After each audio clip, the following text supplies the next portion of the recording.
au premier webinaire de l'accélérateur Export. Pour cet premier atelier, ce sont nos partenaires BPI France qui vont vous présenter l'assurance prospection, le mode d'emploi et les modalités. Sans plus attendre, je vous laisse la parole. Oui, quand même une précision. On va vous couper à tous vos micros afin d'éviter qu'il y ait des perturbations là, en termes de son. Par contre, vous avez la possibilité de poser vos questions en direct via le chat. Vous devez avoir une petite fenêtre dans votre interface qui permet de saisir vos questions auxquelles on essaiera de répondre en direct.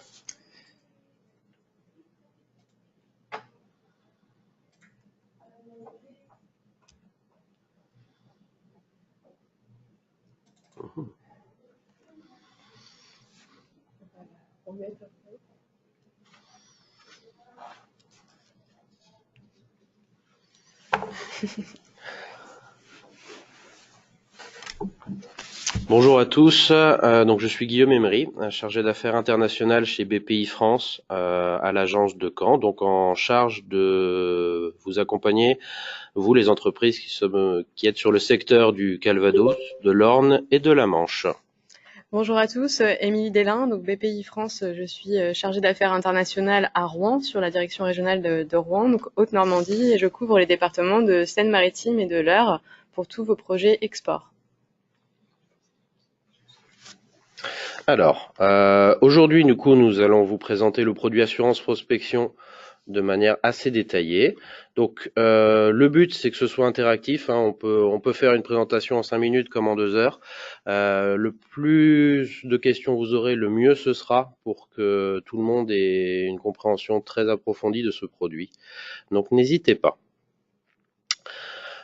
Donc tout d'abord, la cible, à qui s'adresse ce produit? Nous avons décidé d'avoir une cible très très large d'entreprises. Vous êtes tous concernés, sachant que comme vous pouvez le constater, la cible, c'est le seuil se situe à 500 millions d'euros de chiffre d'affaires, tout en sachant que ce chiffre d'affaires est un chiffre d'affaires en social. Donc grosso modo, il est assez rare qu'une de vos entreprises, en tout cas en Normandie, dépasse ces seuils-là.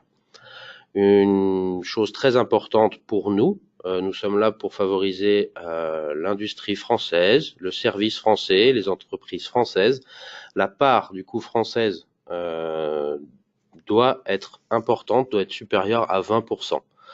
Nous avons le souhait là-dessus de favoriser tout ce qui est produit en France, tout ce qui génère de l'emploi en France, et non la simple import-export, qui du coup favoriserait plutôt l'économie d'un autre pays, ce qui s'entend tout à fait pour une aide publique.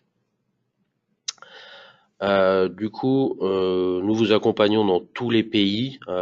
Ici, ce serait assez exhaustif de faire la liste de tous les pays dans lesquels nous vous accompagnons. À retenir que vous trouverez la liste des pays qui sont exclus de la politique d'assurance crédit sur notre site ou sur le site du gouvernement français. Ces pays sont en général de toute manière exclus de vos zones prioritaires, vu que ce sont la plupart du temps des pays en guerre ou des pays qui ne respectent pas, on va dire, les lois anticorruption ou le blanchiment d'argent. Enfin voilà, les paradis fiscaux sont exclus, mais bon, en général, ce ne sont pas vos pays prioritaires.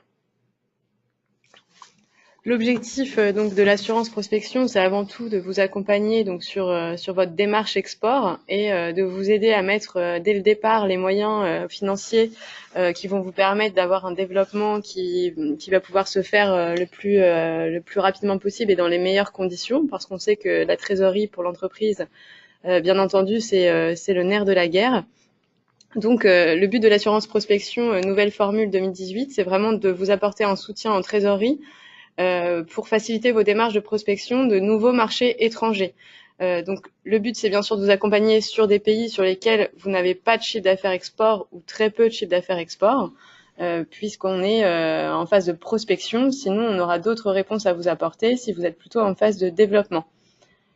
Le cadre de l'intervention de BPI France, bien sûr, on est sur des activités d'assurance, même s'il y a une avance de trésorerie, on est là pour assurer le risque d'échec commercial de votre développement export sur la zone qu'on va garantir, et on agit pour le compte et au nom de l'État français. Donc c'est vraiment une aide publique à l'exportation, d'où la part française qui doit être de 20%. Donc je vois qu'il d'ailleurs Donc la question, effectivement, merci Pascal, très bonne question. L'idée, c'est qu'effectivement, c'est la part, c'est 20% du chiffre d'affaires. Non, ce n'est pas ça. C'est effectivement la part fabriquée en France. C'est-à-dire que votre part française, en gros, on prend votre chiffre d'affaires, on prend tout ce que vous achetez à l'étranger et ça nous donne un ratio qui doit être supérieur à 20%. C'est bien ça, Émilie? Tout à fait, c'est ça. Donc voilà. Vous devez avoir de la valeur ajoutée en France. Et enfin, pour finir sur le cadre d'intervention, sachez que nous sommes soumis, nous sommes sur un régime assurantiel. Vous sortez donc de tout ce qui concerne les minimis, les ARE, toutes ces choses-là. Nous ne sommes pas sur un système subventionnant. Nous verrons dans le cadre de la présentation du produit qu'il peut être subventionnant. Vous pouvez avoir un effet subvention dans le produit, mais il n'est pas du tout soumis à aucune règle liée aux subventions. Donc voilà, c'est un avantage, c'est qu'il n'a pas de limite. Vos projets peuvent être d'une certaine taille et rentrer tout à fait dans le cadre de ce produit.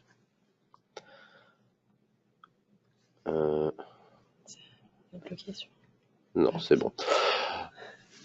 Donc voilà, ici vous voyez le grand slide principal qui présente de manière générale le produit, et on va rentrer un petit peu dans le détail donc de à qui s'adresse ce produit, quels sont les montants, quelles sont les durées, quelles sont les sommes garanties, quel est son coût et surtout quel est le mode pour vous de dépôt de votre demande et de contact auprès de nous. Et on fera un focus très important sur les dépenses, donc n'hésitez pas sur ce sujet-là à poser les questions. Donc on vous l'a dit, l'assurance prospection, c'est à la fois le carburant, donc la trésorerie pour vous développer, et à la fois l'assurance contre le risque d'échec commercial. Donc on va pouvoir en collaboration, enfin vous allez pouvoir plutôt en collaboration avec nous établir un budget de dépenses sur une zone ou un pays que vous aurez choisi, sur lequel vous souhaitez vraiment développer du chiffre d'affaires export. Donc on va couvrir un ensemble de dépenses qui vont permettre d'établir ce budget. Donc il y aura par exemple des déplacements et séjours à l'étranger du dirigeant ou d'une personne en charge de l'export, de responsables commerciaux. Donc ça rentrera dans le cadre bien sûr de l'assurance prospection. Tout ce qui va être donc déplacement, séjour, mais également le salaire et les charges pendant la durée de ces déplacements. On va pouvoir aller, alors je vois qu'il y a déjà une question sur les frais pour être FDA. Oui, on va y arriver après effectivement. Donc on est sur de l'accréditation de produits, si je ne m'abuse, c'est bien ça. C'est être conforme à une norme aux États-Unis. Donc effectivement, on est dans un autre cadre de dépenses, donc je me permets de rentrer tout de suite dans cette question. Du coup, effectivement, si vous avez un produit et que vous devez l'adapter à une norme d'un pays en particulier, donc effectivement FDA c'est pour les États-Unis, et vous avez tous ces frais qui peuvent être inclus dedans. Donc ce sont les frais d'enregistrement, les frais de mise aux normes du produit, éventuellement de développement. On n'est pas dans la recherche et développement, donc grosso modo, si votre produit doit faire l'objet d'un gros effort de recherche et développement, on est dans autre. Attendez, je vais finir la première question du coup, et Émilie vous répondra sur la deuxième, effectivement. Du coup, toute dépense, voilà. Si c'est de la vraie R&D, de la modification structurelle du produit, nous on pourra vous accompagner d'ailleurs BPI France sur le volet innovation. Ça, on a les outils également pour le faire, pour vous accompagner financièrement sur ces développements de produits. Par contre, sur l'assurance prospection, on sera sur de l'adaptation, légère, et voilà, de pouvoir vous obtenir l'accréditation du pays.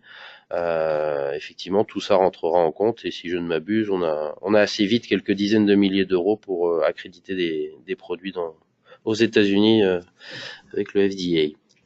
Voilà, ça peut être l'adaptation à des normes qui sont différentes de la France. Ça peut être vraiment plein de choses. Donc l'homologation par des laboratoires nationaux et autres, tout ça est pris en charge dans le cadre de l'assurance prospection. On peut avoir un exemple d'ailleurs, si on est en France et on part aux États-Unis ou en Angleterre, on n'a pas les mêmes ampérages électriques et par exemple si vous vendez un produit qui fait appel à l'électricité, vous allez devoir effectivement adapter à l'intérieur votre produit.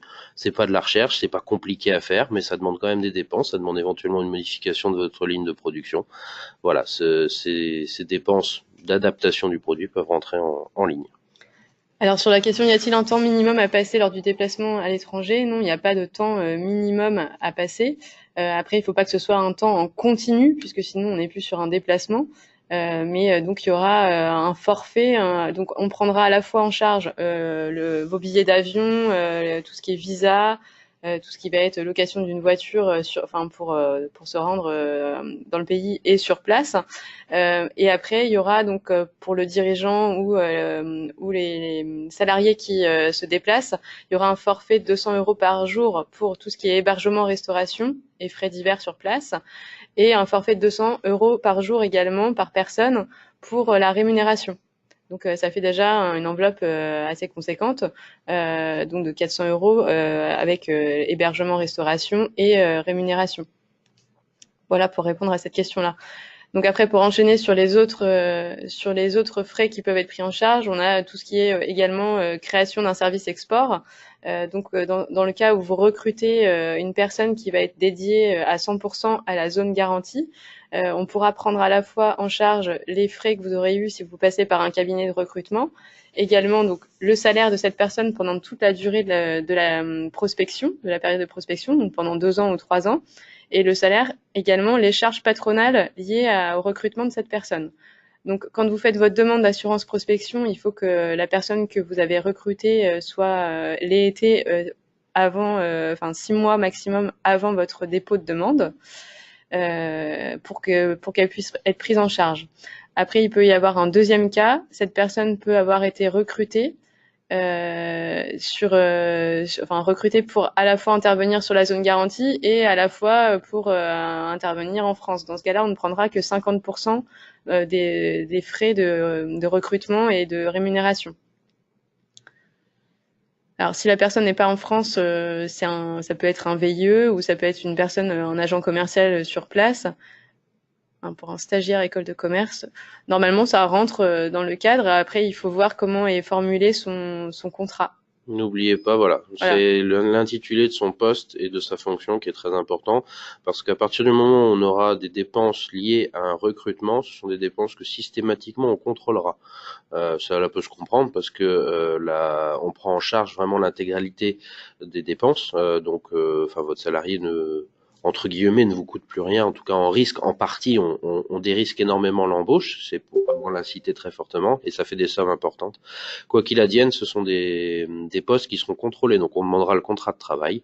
Donc, dans le cas où vous feriez une demande d'assurance prospection et vous souhaiteriez rentrer un salaire, un ETP supplémentaire, ce n'est pas une substitution, on n'est pas dans une mutation interne, on est vraiment dans un ETP supplémentaire.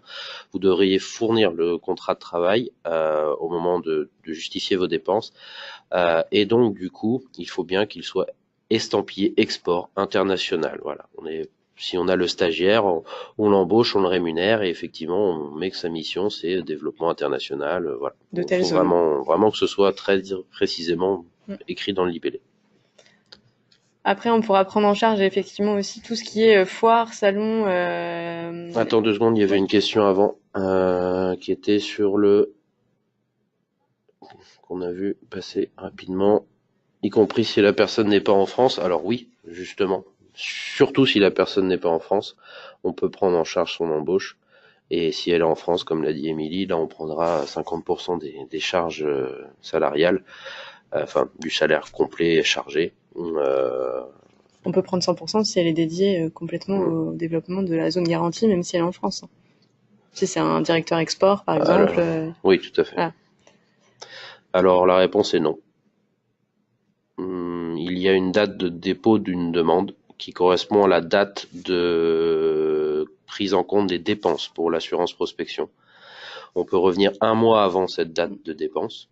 Cette date de dépôt et cette date de prise en compte des dépenses. Donc, si vous l'avez embauché il y a 6 mois et que vous déposez aujourd'hui, Il y aura que le mois d'avant qu'on pourra intégrer dans les dépenses. Mais après, par contre, dans toute la période, ce sera bon. Voilà. Donc après, je parlais des salons internationaux. Donc les salons, effectivement, où vous vous rendez soit pour exposer, soit pour voir de nouveaux clients, sont pris en charge. Donc là, c'est pareil, on prend en charge l'inscription au salon, la location du stand. Enfin, c'est une enveloppe assez globale. La rémunération des personnes qui vont aller aussi représenter les intérêts commerciaux de votre entreprise sur le stand. Donc ça, c'est tout ce qui est salons internationaux sur la zone que l'on va garantir. Pareil pour les missions collectives. Et après, il y a une petite spécificité pour les salons internationaux, enfin référencés internationaux, mais qui ne sont pas sur la zone garantie. Vous aurez le droit à en avoir un de pris en charge par an, hors de la zone garantie, même en France, si ce salon est bien sûr référencé salon international. Donc voilà un peu ce que je peux vous dire pour Vous pouvez trouver la liste de ces salons sur notre site bpifrance.fr. Vous mettez assurance prospection BPI France dans notre ami Google et vous aurez tout en bas de la page effectivement toute la liste des salons à vocation internationale qui sont référencés chez nous. Après, effectivement, à noter qu'un salon qui est pris en charge dans l'assurance prospection est un salon B2B. On est rarement sur le B2C et on est sur une clientèle business de ce salon. Voilà. En dernier lieu, dernier gros bloc qui peut représenter des dépenses pour vous. Là, vous êtes assez loin dans l'export, vous avez déjà bien avancé, mais dans certains cas, il faut le faire très vite pour pouvoir adresser un marché et rapidement s'y implanter. On parlait des US avec le FDA, je pense que ça peut être un bon exemple. S'implanter sur place, on implante un bureau, des agents commerciaux. À ce moment-là, ces frais-là peuvent être pris en compte pendant la durée effectivement du produit, de la prospection voulue. Parce que voilà, dans certains pays, il faut vite se déployer sur le terrain et que ce soit la création de la filiale, que ce soit les frais éventuellement de conseil pour créer cette filiale, les frais juridiques, vous avez éventuellement le loyer sur place, vous avez les agents à embaucher, voilà. Toutes ces dépenses peuvent être rentrées dans l'assiette des dépenses couvertes par l'assurance prospection. Donc comme vous pouvez le voir, c'est assez large. Voilà. Peut-être pour compléter, il y a aussi un poste qui est intéressant qu'on prend en charge. Donc après, bien sûr, vous pourrez consulter la liste détaillée de tout ce qu'on prend en charge.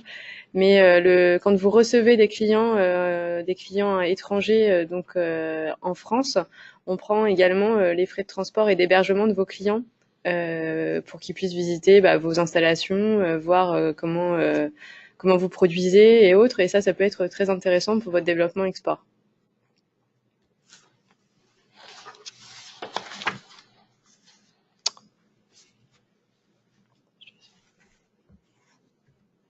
Alors, Émilie, comment ça marche ? Comment ça marche ? Donc là, on va rentrer dans la technicité du produit. Donc, vous allez voir, on a beaucoup simplifié ce produit. Il a 3 périodes. Donc d'abord, la première période, c'est la période de prospection, pendant laquelle effectivement vous allez établir un budget de dépenses, donc sur 2 ans ou 3 ans. Et c'est ce budget qu'on va pouvoir prendre en compte et garantir. Donc nous, on garantira ce budget à hauteur de 65%. Donc si on prend un cas d'école, vous établissez un budget de développement pour les États-Unis à hauteur de 100 000 euros. Nous, on pourra intervenir sur 65 000 euros, donc 65% du budget. Le solde restant, donc les 35% restant à votre charge pour que vous vous impliquiez vraiment dans ce projet. Donc la période de prospection, comme je vous l'ai dit, peut durer 2 ans ou 3 ans. Et donc on va établir effectivement une étude à partir de ce que vous nous présentez comme dépenses engagées sur le pays ou sur la zone garantie. À partir de là, donc il y aura... Mais comment je choisis entre 2 et 3 ans, Émilie ? Eh ben là, j'ai envie de te répondre, Guillaume, que c'est un petit peu en fonction de chaque entreprise et des perspectives. Alors ça peut être en fonction de chaque entreprise, en fonction du pays que vous choisissez, parce que si on choisit les États-Unis ou si on choisit l'Inde, bien sûr le temps de prospection va pas être le même. Donc là, ça rentre vraiment dans le cadre du budget, enfin de la vision que l'entreprise a de son développement export en fonction du produit qu'elle commercialise, peut-être des barrières à l'entrée qu'il peut y avoir dans un pays et voilà. Donc, pour la période de prospection, on étudie le contrat, enfin, on étudie la demande et dès qu'on a accepté chez nous le contrat, donc on a les décisions sont prises en région. Vous signez votre contrat et dès la signature du contrat d'assurance prospection, il y a un premier versement qui s'opère. Donc, je vous rappelle, on était sur un budget garanti de 100 000 euros. Donc, nous, on a accepté de vous garantir à hauteur de 65 000 euros et il y aura une première avance de 32 500 euros qui sera faite. Donc là, ça correspond à 50% de l'avance garantie, donc des 65 000 euros. Et on va vous soustraire tout de suite la prime d'assurance de 3%, puisqu'on est bien sur un produit qui va vous accompagner en trésorerie, mais surtout qui va vous assurer contre le risque d'échec commercial. Donc la prime d'assurance est 3% du budget total, donc 3% des 100 000 euros de départ. Donc on aura un versement réel de 29 500 euros dès le départ. Je te laisse compléter. Donc du coup, même si c'est $1, est-ce que je dois payer quelque chose d'autre après? Non, après, je devrais rembourser en fonction des recettes que je vais faire à l'export et je rembourserai à taux zéro. Donc, on est vraiment sur une typologie d'avance remboursable. Donc voilà, donc à noter que cette prime de 3% du budget est le seul coût de ce produit-là. Donc on a fait en sorte qu'il soit un peu invisible pour vous vu qu'on le déduit du premier versement. Donc dans notre exemple ici, on vous verserait 29 500 euros au lieu de 32 500 et ça vous permet quand même de toute manière d'avoir un bon coup de boost dès le départ pour engager vos dépenses de trésorerie. Si on évoquait tout à l'heure les embauches d'une personne, imaginez un budget de prospection sur 3 ans duquel on vous garantit 65% et on vous verse la moitié. Grosso modo, on vous paye quasiment le salaire de la personne sur la première année dès le début. Donc ça vous permet vraiment d'avancer très très vite et de démarrer très vite vos démarches plutôt que de ne pas mettre les moyens en face de vos ambitions. L'idée, c'est ça. Donc vous avez après 2 ans ou 3 ans en fonction de la période de prospection que vous avez choisie pour réaliser l'ensemble de vos dépenses. Et à l'issue de cette période, donc dite période de prospection, vous nous remettez ce qu'on appelle l'état récapitulatif des dépenses engagées.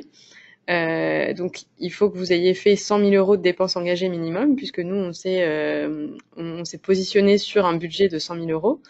Et dans ce cas-là, si vous nous justifiez qu'effectivement vous avez réalisé ces dépenses, nous vous verserons le complément de l'avance, donc la deuxième tranche des 32 500 euros. Voilà. Et juste une petite précision. Si finalement vous êtes allé beaucoup plus rapidement dans votre projet export et que à partir du 12e mois vous avez déjà dépensé le budget de 100 000 euros que vous aviez prévu, nous on ne pourra pas vous garantir au-delà du budget qu'on avait initialement prévu. Par contre, on pourra vous verser le solde de l'avance, donc les 32 500 euros restants du deuxième versement, dès le 12e mois. Et ça, c'est un gros changement par rapport à l'assurance prospection qui existait auparavant. Une autre chose, d'où l'intérêt effectivement de passer pas mal de temps au départ, au moment de la signature du contrat et de la présentation du dossier, à bien définir votre stratégie, bien définir le lieu où vous allez, car ce qu'on n'a pas évoqué quand même, c'est que l'assurance prospection est liée à un pays ou une liste de pays cibles dans lequel vous allez prospecter. C'est ça qui va nous permettre après de calculer les remboursements potentiels que vous allez nous faire. On prend le risque avec vous pour aller vers un pays ou une zone de pays. Donc si vous estimez un budget insuffisant pour prospecter cette zone-là, on ne pourra pas l'augmenter et inversement, parce qu'à partir du moment où on aura garanti et mis une assurance prospection sur une zone en particulier, tant que ce produit-là ne sera pas complètement débouclé, on n'en recréera pas une autre. Donc il faut quand même bien cadrer les choses dès le départ et après, afin d'éviter les déconvenues au moment de l'état récapitulatif des dépenses. Voilà, et pour le choix des pays, pour compléter ce que disait Guillaume, quand vous établissez une stratégie à l'export, pour se faire accompagner en assurance prospection, le principe c'est vraiment de dire je choisis ces pays-là pour l'assurance prospection parce que je vais engager des dépenses rapidement dans ces pays-là. Si finalement vous mettez une liste de 15 pays, mais que vous allez vraiment vous concentrer dans la première année que sur 2 pays, je pense qu'il est plus judicieux de recentrer le budget sur les 2 pays sur lesquels vous allez tout de suite engager des dépenses et tout de suite avoir des besoins, plutôt que de mettre une liste vraiment très importante sur laquelle finalement après on ne pourra pas vous accompagner a posteriori, puisque on aura déjà accompagné sur un contrat d'assurance prospection trop large. Il faudra attendre effectivement que ce contrat soit liquidé pour pouvoir réaccompagner ces zones-là. La période de prospection, après, elle est suivie d'une période de franchise. Donc, c'est une période additionnelle de 2 ans fixe. Peu importe que votre période de prospection soit de 2 ans ou 3 ans, cette période de franchise, elle sera toujours de 2 ans. C'est une période pendant laquelle administrativement, on ne vous demande aucun compte. On vous laisse complètement tranquille pour que vous réalisiez votre chiffre d'affaires export en toute sérénité. Et à l'issue de cette période de franchise, qu'est-ce qui se passe, Guillaume ? Eh bien, c'est là où on va réellement avoir la troisième et dernière étape du produit, c'est-à-dire vous nous déclarez le chiffre d'affaires réalisé dans les pays cibles ou le pays cible objet du produit assurance prospection. Ce chiffre d'affaires donc représente les 4 ou 5 années, la période de prospection plus la période de franchise. Ce chiffre d'affaires, au moment où vous nous le déclarez, va déclencher un calcul qui va vous donner un échéancier de remboursement. Donc, quoi qu'il advienne, à cette date-là, vous pouvez tout à fait anticiper, provisionner ou anticiper un gain par rapport aux années futures et au remboursement que vous avez à faire. Donc, pour être clair, l'année qui suit les 2 ans de franchise, quoi qu'il advienne, on souhaite que vous nous remboursiez. Il y a un remboursement forfaitaire minimum de 30% de ce que nous vous avons avancé. Dans notre exemple, nous avons avancé 65 000 euros. Vous nous rembourserez, quoi qu'il advienne, trimestriellement 19 500 euros. Donc ça, c'est une obligation, ce qui permet en fait de nous responsabiliser tous dans ce produit, à ne pas aller n'importe où, à bien réfléchir à la stratégie. On va pas dans n'importe quel pays juste pour avoir une subvention. Ici, on est obligé quand même de faire attention parce que une partie sera de toute manière remboursée. Le reste, par contre, est fonction du chiffre d'affaires réalisé. Soit vous réalisez un chiffre d'affaires très conséquent, et ce qu'on vous souhaite, c'est-à-dire que l'assurance prospection vous aura accompagné en trésorerie plus qu'autre chose, plus qu'en risque, vous aurez vraiment réussi votre prospection et c'est ce qui a souhaité à tout le monde, vous allez nous rembourser 100% de ce que nous vous avons avancé. Le seuil, mais peu importe, est à 10 fois le chiffre d'affaires. Vous allez nous rembourser 10% du chiffre d'affaires export réalisé, excusez-moi, à due concurrence de ce que nous vous avons avancé. Donc le calcul est assez simple pour savoir en fait ce que nous remboursons, ce que vous nous remboursez, et ce sera fait sur les 3 ou 4 années qui suivent la période de prospection et la période de franchise. Donc voilà, ce qu'il faut retenir, c'est vraiment qu'il y a déjà une avance de trésorerie dès le démarrage, qu'on est sur un produit donc qui accompagne à la fois en trésorerie et avec une assurance contre le risque d'échec commercial, que la période de prospection dure 2 ou 3 ans et que vous commencerez à rembourser à partir de 4 ou 5 ans. Donc 4 ans si vous avez choisi 2 ans de prospection, 5 ans si vous avez choisi 3 ans de prospection. Donc ça vous laisse quand même le temps de vous développer à l'export. Et après, ce remboursement, s'il intervient, ça voudra dire que vous aurez réussi, il sera à taux zéro et en plus, encore une fois, étalé sur 3 ans ou 4 ans. Donc on est sur un accompagnement quand même assez longue durée, puisqu'on est sur un accompagnement de 7 ans ou 9 ans au global. Et c'est un véritable booster pour votre développement export. Et donc une précision aussi qu'on n'a pas dit, un contrat d'assurance prospection, on peut en faire un tous les 12 mois, ce qui peut vous permettre vraiment de mailler le territoire international et chaque année de vous développer sur des nouvelles zones si vous avez bien entendu déjà des retours positifs sur les premières sur lesquelles on vous aura accompagné. Donc c'est vraiment un bon outil pour le développement export. Alors tout à fait Pascal, le remboursement est bien entendu limité à la hauteur de l'avance de départ. On n'ira jamais chercher un complément derrière. Ce n'est pas notre but. La vocation, c'est que vous alliez un peu plus vite, un peu plus loin, un peu plus fort à l'export. C'est pas de vous pomper le gain après une fois que vous avez gagné.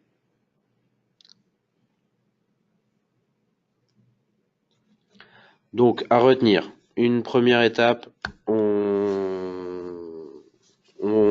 voit ensemble une bonne stratégie. Ah, attendez, une question qui était longue, je remonte. Laura. Si on part du principe que le budget sur les euros.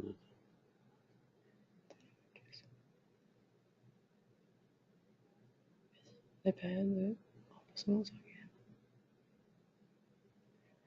Non, même si on fait un versement à partir du 12e mois, la période de prospection, elle reste bien de 2 ans ou 3 ans comme il a été convenu dans le contrat, et le remboursement commencera 4 ou 5 ans après. C'est juste une facilité en trésorerie pour vous de pouvoir toucher le solde de trésorerie à partir du 12e mois. Voilà, pour répondre à cette question. Merci Laura.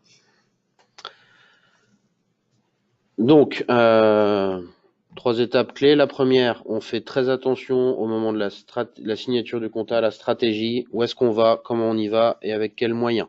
Voilà, là c'est le plus important. Après, du coup, on arrive à l'état récapitulatif des dépenses. Ici, plusieurs cas possibles. Donc, vous allez nous envoyer un état récapitulatif des dépenses. Il est déclaratif, c'est à vous de nous le faire. Et nous, en tant que contrôle, ce qu'on va faire, c'est qu'on va piocher au hasard certaines dépenses et vous demander quelques factures. On va pas vous demander la facturation complète, ce serait vraiment assez lourd en gestion et pour vous et pour nous. L'idée, c'est quand même que vous gardiez vous dans un endroit, puis c'est ce que vous faites au quotidien, vos factures et vos justificatifs.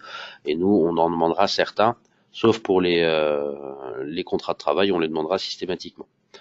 Donc, plusieurs cas. Soit vous avez effectivement fait votre prospection et finalement le marché n'a pas répondu, c'était pas du tout opportun d'aller dans ce pays-là et vous avez tout de suite arrêté les frais. Au bout de 2-3 mois, vous n'avez fait aucun déplacement, vous n'avez pas participé à des salons, vous n'avez pas embauché de commerciaux comme prévu et du coup votre dépense ne correspond même pas à ce qu'on vous a versé au départ. Dans notre exemple, on versait 32 500 euros. Vous avez même pas dépensé 30 000 euros. À ce moment-là, effectivement, il y a un indu. Donc, au moment de l'état récapitulatif des dépenses, vous me dites, bah désolé, je me suis planté, j'ai arrêté. Du coup, vous allez quand même devoir nous rembourser la différence, effectivement, parce qu'il y a un vrai problème, c'est que le contrat n'est plus dans le cadre imaginé au départ. Et à ce moment-là, du coup, votre contrat, on va dire que votre budget maintenant a été à 30 000 euros, donc on n'est plus du tout dans le même cadre avec une avance une avance et un remboursement, tout est changé. Donc on vous envoie un avenant, on a un nouveau calcul de remboursement forfaitaire minimum. On se doute bien que si vous avez eu des dépenses comme ça et que vous avez arrêté, c'est que vous n'avez pas de chiffre d'affaires, donc globalement le reste devrait se transformer en subvention. Alors, une question qui est arrivée.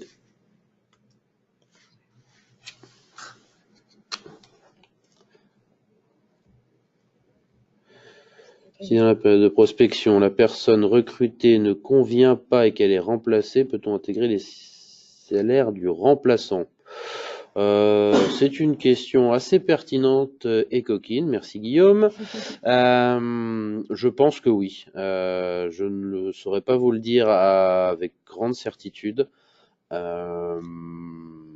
Globalement, je vois pas pourquoi on ne pourrait pas le prendre en compte. Si c'est un recrutement, qu'il est bien dédié à la zone garantie, après et qu'il a été fait dans moins de 6 mois, normalement et ça. Pendant la période de prospection, s'il est remplacé, moi je vois pas le problème. Globalement, je peux vous répondre oui avec pas mal de certitude, sachant qu'en fait, tout ce qu'on vous a expliqué dans les dépenses éligibles, c'est pour un petit peu se forcer à se donner une feuille de route. Ok, Guillaume Winas et toute la CCI de manière générale peuvent vous accompagner pour vous donner une belle feuille de route, une belle stratégie, mais on sait très bien que au cours de la vie d'une entreprise, aussi précis l'accompagnement a été, on peut changer de stratégie et donc les postes peuvent bouger. Donc dans le cadre de l'assurance prospection, vous avez toute une série de dépenses éligibles. Si par hasard vous avez prévu d'aller 12 fois dans le pays et que finalement au bout d'une fois vous avez dit non, ça sert à rien, je vais mettre un agent directement et vous embaucher au lieu d'y aller 12 fois, on va prendre les dépenses en compte de la même manière. En fait, tant qu'elles sont éligibles, on les prend en compte et vous pouvez changer de stratégie en cours de route. L'idée, c'est qu'au départ, on se mette d'accord sur une stratégie, qu'on voit ensemble, que vous, avec l'entreprise, tous les partenaires et BPI France, que vous avez quelque chose de structuré. Après, effectivement, vous pouvez changer en cours de route, donc je pense qu'il n'y a pas de problème pour dégager quelqu'un qui ne serait pas compétent. On sait très bien qu'un budget prévisionnel, c'est pas forcément simple de l'établir sur 2 ans ou 3 ans sur une zone que vous connaissez pas forcément. Donc après, comme le dit Guillaume, on pourra à l'intérieur du budget d'un montant, par exemple, on avait pris 100 000 euros, on pourra modifier la destination des dépenses. On restera pas fixé sur ce que vous nous avez présenté au départ en disant je mets 50 000 euros en recrutement et le reste je répartis sur des salons ou des frais de déplacement. Ça sera vraiment, on s'adaptera du moment que les dépenses que vous réalisez sont vraiment éligibles aux produits d'assurance prospection. En gros, on vous fait confiance. C'est vous qui savez mieux que nous comment vous devez dépenser votre argent pour faire bien votre business. Voilà. Donc, j'ai fait une bêtise. Donc, la deuxième cas possible au moment du versement, de la déclaration. Oh. On a une autre question. Encore Guillaume. Souvent, c'est le dirigeant qui se consacre à l'export et il recrute quelqu'un pour le suppléer sur ses tâches en France. Qu'en est-il dans ce cas ?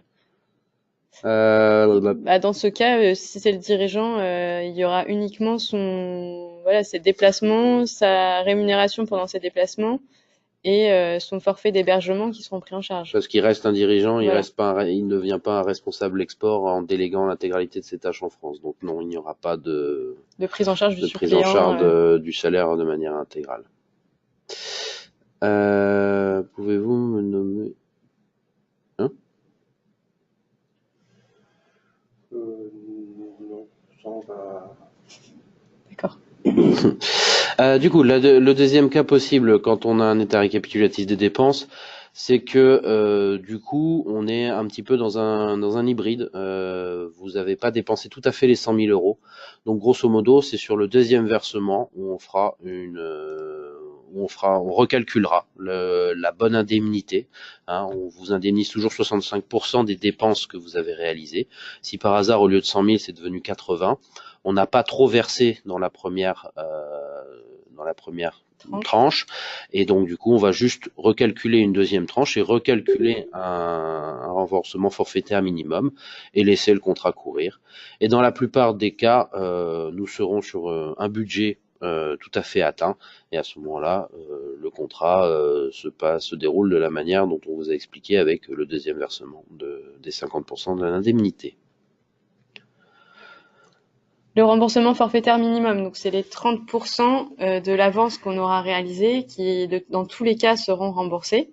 Donc dans le cas qu'on avait pris, on avait toujours un budget de 100 000 euros.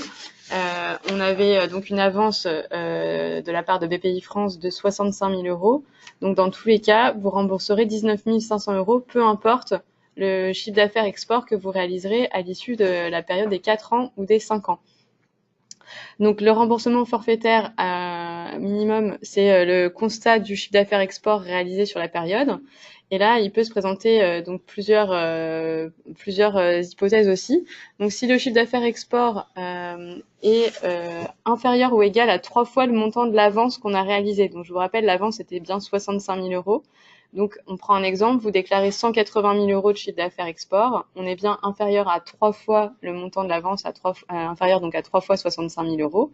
Dans ce cas-là, vous rembourserez uniquement 19 500 euros qui seront étalés donc sur un an et que vous rembourserez par trimestre. Et voilà, les 70% de l'avance qui reste seront acquis à l'entreprise et seront traités comme une prime d'assurance classique. Deuxième cas, ça serait donc là on était dans le cas d'un échec vis-à-vis d'un assureur et à un instant T, on va dire. Après, ça vous empêche pas d'avoir du chiffre d'affaires export qui augmente de manière conséquente l'année suivante. Nous, on restera sur le moment où vous déclarez votre chiffre d'affaires export, donc à l'issue des 4 ans ou des 5 ans. Deuxième hypothèse, le succès partiel. Donc c'est si votre chiffre d'affaires export donc est compris entre 3 fois le montant de l'avance qu'on a réalisé et 10 fois le montant donc, toujours de cette avance. Donc, vous déclarez par exemple 500 000 euros de chiffre d'affaires export. On avait réalisé 65 000 euros d'avance. On est bien inférieur à 10 fois le montant de l'avance. Dans ce cas-là, on prendra un pourcentage de votre chiffre d'affaires export. On retiendra toujours 10% dans cette hypothèse-là. Donc, vous rembourserez 50 000 euros. Donc, comment je rembourse les 50 000 euros? Je rembourse toujours le forfait de 30%, donc les 19 500 euros étalés sur la première année. Et le reste sera lissé sur la durée restante, donc sur les 2 ans ou 3 ans restants du remboursement du contrat. Vous recevrez un échéancier vous disant trimestriellement la somme à rembourser à BPI France. Donc vous voyez que même si de toute façon le principe pour vous c'est de rembourser parce que ça veut dire que vous trouvez votre marché export, mais le remboursement est encore une fois étalé. Et le cas qu'on vous souhaite à tous, c'est de pouvoir rembourser la totalité donc de l'avance qu'on aura faite. Et dans ce cas-là, c'est si votre chiffre d'affaires export sur la zone garantie est supérieur ou égal à 10 fois le montant de l'avance qu'on a réalisé. Donc vous réalisez 800 000 euros de chiffre d'affaires export. Dans ce cas-là, vous rembourserez bien les 65 000 euros qu'on vous a avancés. Donc toujours de la même manière, toujours les 30% sur la première année en trimestrialité et le reste étalé avec un échéancier que vous recevez. Est-ce qu'il y a des questions à ce niveau-là sur la période, enfin le remboursement du contrat? J'en vois pas. Donc on va continuer. Donc ce qu'on vous souhaite de toute manière, c'est de nous rembourser. On se le souhaite à nous-mêmes aussi et à l'État français parce que ça voudra dire que tout le monde réussit à l'export, tout le monde a du chiffre d'affaires et qu'en plus on n'a pas dépensé notre argent sur des projets farfelus. Pour vous donner une petite idée quand même, si c'est ça qui se passe, bah, tant mieux, hein, ça veut dire que vous avez bien réussi. Donc grosso modo, vous avez eu un prêt avec des différés, parce qu'on vous a donné un décalage de 4 ou 5 ans avant de nous rembourser. Vous êtes sur une durée de 7 ou 9 ans. Pour information, la prime dont on vous a parlé, qui est versée au départ, si on la lisse, globalement, ça vous fait un taux qui doit être à 0,5% sur 9 ans. Ça défie un petit peu toute concurrence, donc au mieux, si votre prospection réussit, bah, c'est quelque chose qui vous a, enfin, ça aurait été un prêt de trésorerie à un taux extrêmement compétitif. Voilà, le principe, c'est d'être facilitateur pour votre développement export. Tout à fait. Bon, non, peut-être pas.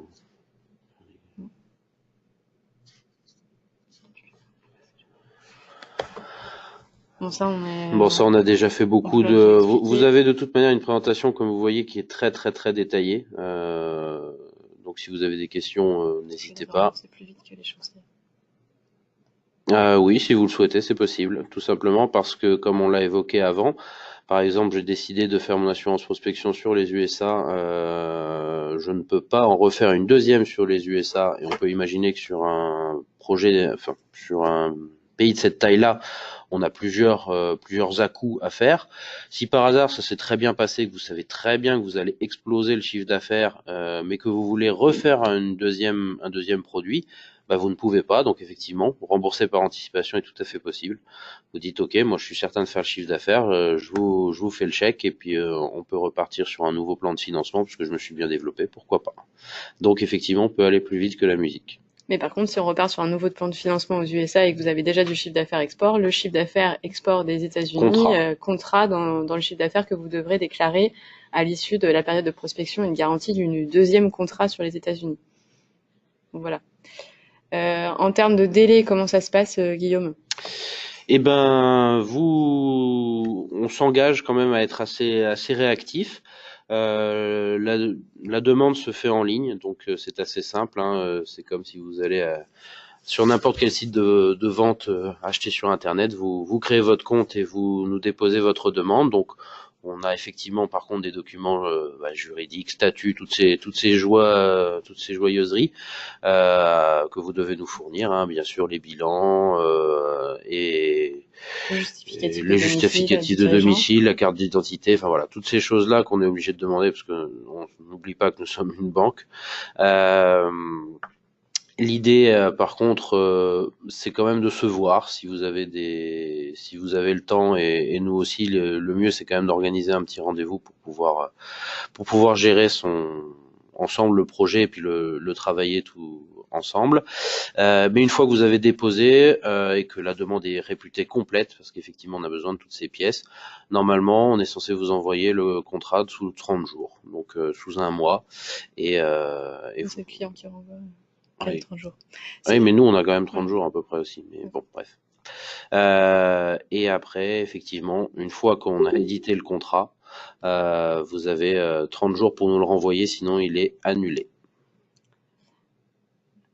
Oui, alors bien sûr, on n'a pas fait cette précision, mais on est limité aux fonds propres de l'entreprise pour notre intervention. Donc, effectivement, ça sera même, je ne sais pas si c'est l'indemnité ou le budget qui est plafonné aux fonds propres. C'est le budget. Le budget. Donc effectivement, on peut avoir de temps en temps des très petites entreprises, donc ça peut être un problème, et on a à ce moment-là effectivement une limite. À noter par contre que dans le cas de groupe, on peut avoir une structure dédiée à l'international qui est très peu capitalisée, et à ce moment-là, on prendra en compte les capitaux propres du groupe. On pourra effectivement faire exception à cette règle en allant chercher là où il y a les capitaux. On peut avoir une société d'exploitation, une holding, et se créer une société pour se développer à l'international en mettant un petit capital. Et à ce moment-là, on pourra déroger à la règle. Alors pour l'état récapitulatif des dépenses engagées, oui, les comptes courants bloqués peuvent être considérés comme des fonds propres. Voilà. Donc pour l'état récapitulatif des dépenses éligibles, vous avez donc, comme je le disais tout à l'heure, vous pouvez l'envoyer à partir de donc le plus vite, enfin le plus tôt, le moment le plus rapide auquel vous pouvez l'envoyer, pardon. C'est à partir du 12e mois, donc suivant la mise en place du contrat, et au plus tard dans les 30 jours suivant la fin de la période de prospection, donc la fin de la période des 2 ans ou des 3 ans. Pour le chiffre d'affaires export, vous avez 2 mois à compter du dernier, de la fin de la période de franchise pour nous déclarer votre chiffre d'affaires export. Donc après ça, il faut quand même se le rappeler et ne pas oublier ces points administratifs. Donc comme on vous l'a dit tout à l'heure, l'assurance prospection c'est largement simplifié. Il n'y a plus que 3 points administratifs, mais on est quand même sur un contrat avec une avance remboursable. C'est important de faire les démarches en temps et en heure, sinon ça vous expose à des mails de relance de la gestion. Après. Donc voilà, donc globalement, de toute manière, on est également sur des remboursements, comme on vous l'a dit, étalés. On est en trimestrialité, quoi qu'il advienne, que ce soit sur le remboursement forfaitaire minimum ou sur le remboursement après. Donc sur quelque chose qui est assez souple pour vous et surtout qui peut s'anticiper en trésorerie. Donc on récapitule, on a bien 3 périodes distinctes. Une période de prospection, donc qui peut durer 2 ans ou 3 ans en fonction de la stratégie de l'entreprise et de la zone garantie. On a une période de franchise qui s'additionne donc à cette période de prospection et qui, elle, est une période fixe de 2 ans. Et on a une période de remboursement donc qui, en fonction de votre chiffre d'affaires export, s'étale donc sur 3 ans ou 4 ans. Donc un accompagnement longue durée, comme on vous le disait, de 7 ans ou 9 ans. Donc une indemnité versée dès le départ. Donc on vous donne la trésorerie pour vous lancer et avancer directement dès le début. La quotité de garantie, on vous l'a dit, on vous le rappelle, c'est 65% donc du budget total de l'entreprise. Donc là-dessus, on ne peut pas déroger. Il reste toujours 35% on reste un de produit, votre charge. on reste un organisme d'assurance sur ce produit. Donc à ce moment-là, dans une assurance, on laisse toujours un risque à l'entrepreneur, c'est normal, pour que chacun puisse prendre. Mais après, voilà, rien ne vous empêche de cumuler les dispositifs et d'avoir recours à l'impulsion export pour financer les 35% qui restent à votre charge. Ça, c'est tout à fait éligible de faire une demande d'impulsion export auprès de l'Agence de développement Normandie et de faire une demande d'assurance prospection concomitamment pour que le budget soit accompagné de la meilleure façon possible. Et surtout qu'on a la chance d'être dans une région où on a ces dispositifs-là pour votre développement export. Donc le coût, 3% du montant garanti, ce qui est en gros, on fait un frais de dossier à verser au départ qui n'est pas si excessif. Donc le premier remboursement, il s'opère à l'issue de la période de franchise. Donc je vous disais, c'est un différé de remboursement de 4 ans ou 5 ans. Donc ça, aujourd'hui, il y a aucune banque sur la place qui peut vous proposer un financement de ce type où vous avez 4 ou 5 ans de différé avant de commencer à rembourser et vous remboursez en fonction de vos recettes export. Donc on va passer assez vite sur... est-ce que les frais de la French Tech Hub aux US peuvent entrer dans l'assurance? Bonne question.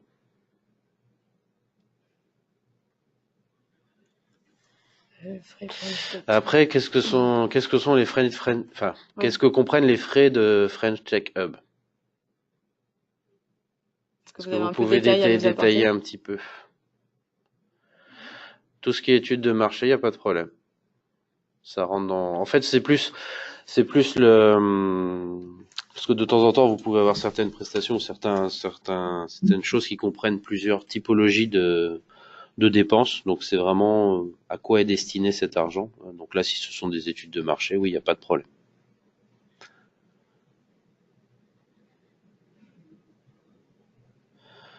Pas pour le calcul du remboursement, elle doit être déduite. La question de Guillaume sur la subvention impulsion export, quand est-ce qu'elle doit être déduite? Elle doit être déduite dès le départ, dans la mesure du possible, du budget.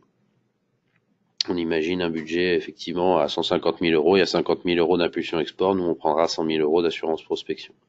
Dans l'idée, c'est d'être dans cet ordre-là, afin de justement ne pas avoir une sursubventionnement et de se faire retoquer à un moment donné par un contrôle X ou Y.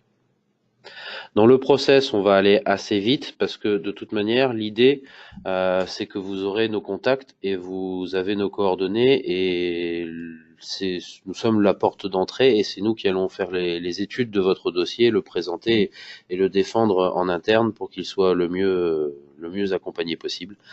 Donc, il y a de toute manière une démarche qui doit être faite par le site internet parce qu'il faut une date de départ, une date de démarrage, une date de prise en compte des dépenses. Et donc à ce moment-là, vous avez accès à la plateforme sécurisée BPI France en ligne. Cette plateforme, de toute manière, vous trouverez l'adresse sur notre site et elle vous permet de faire cette demande de manière tout à fait sécurisée, il faut que vous le sachiez. Et ça, ce sera le point de départ du dossier, de l'étude du dossier et surtout la date de prise en compte des dépenses.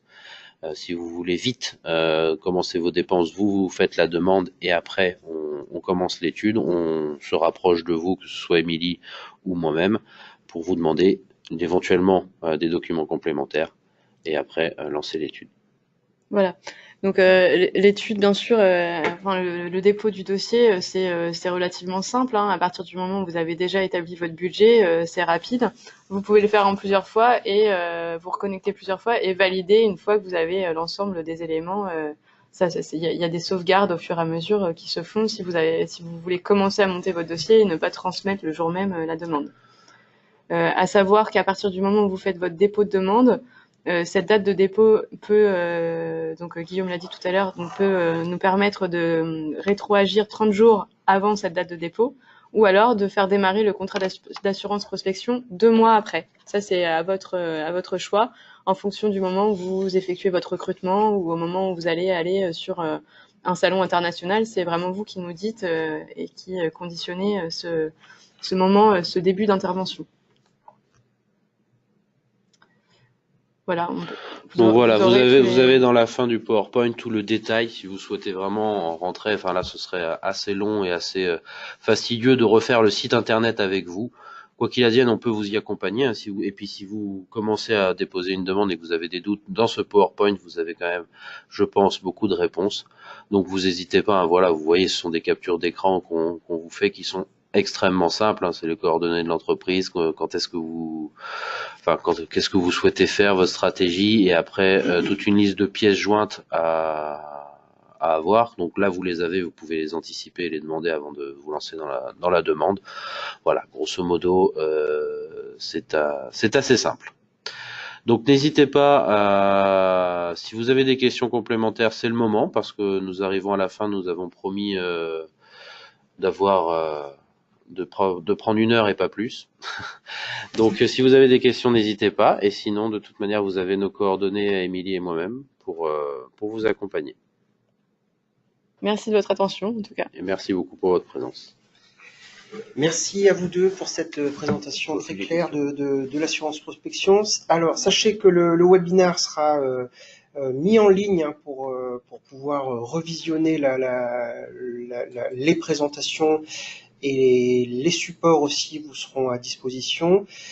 Si vous avez des questions, vous avez à la fois les contacts de Guillaume et de Émilie, mais aussi vous pouvez aussi solliciter votre référent unique.